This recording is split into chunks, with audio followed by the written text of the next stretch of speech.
এই আমরা যারা গরিব আছি এরা কিন্তু মূলত বাজান টাহার অভাবে গরিব না, আমাগো নামটাই মূলত গরিব। হ্যাঁ এই মনে করো তোমার যদি কোটি কোটি টাকাও থাকে কিন্তু তোমার নামটা যদি বড়লোক নাম না হয় তাহলে বাজান তোমার কেউ বড়লোক মনে করবে না। হ্যাঁ কেমনে? এই মনে করো আমাকে জন্মের পরই একটা নাম রাখা হয়, সেটা হইলে একটা জন্মের গরিব নাম।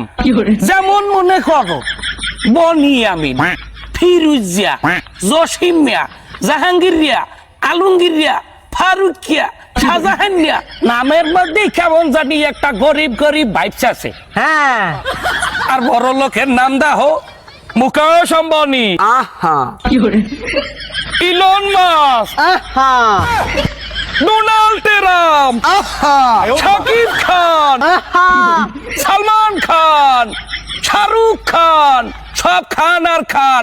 নাম শুনলি মনে হয় যেন 150 একটা বুর্জ খলিফা, মানে নামের মধ্যে একটা বড় সড়ো ব্যাপার আছে। আর মগো নাম দুধরার না ছোট্ট একটা গরিব নাম থুই দেয়। হ্যাঁ হ্যাঁ এরপর আমাগো মা বইনের নাম দেখো, এই আমরা যারা গরিব হ্যাঁ গো মা বইনের নাম কি? সাদিয়া, নার্গিস, সুইটি, সুমাইয়া, ফারজানা, বিউটি, কুলসুম, জয়নব। নামের মধ্যেই একটা গরিব গরিব বাপ। আর বড় লোকের মা বইনের নাম দেখো, নেতা আম্বানি, হুয়াপু বিশ্বাস, ক্যাটরিনা কাপুর সুপুর, বুবলি, পরিমণি। নাম শুনলি মনে হয় যেন একটা 50 কেজি চাউলের বস্তা। আর মগো মা বইনের নাম শুনলে মনে হয় যেন 250 গ্রাম মুড়ি।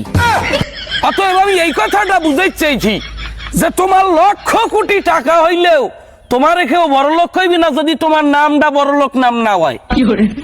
অতএব বড় লোক হইতে হইলে তোমাকে অবশ্যই নামটা অনেক বড় সড়ো নাম রাখতে হইবে, একটা বিশাল নাম। ও বড় সড়ো নাম রাখতে হইবে, ঠিক আছে। আজকে থেকে মোর নাম টাইটানিক জাহাজ। ये सब क्या देखना पड़ रहा है? আমার নাম হয়েছে 10 তলা বিল্ডিং।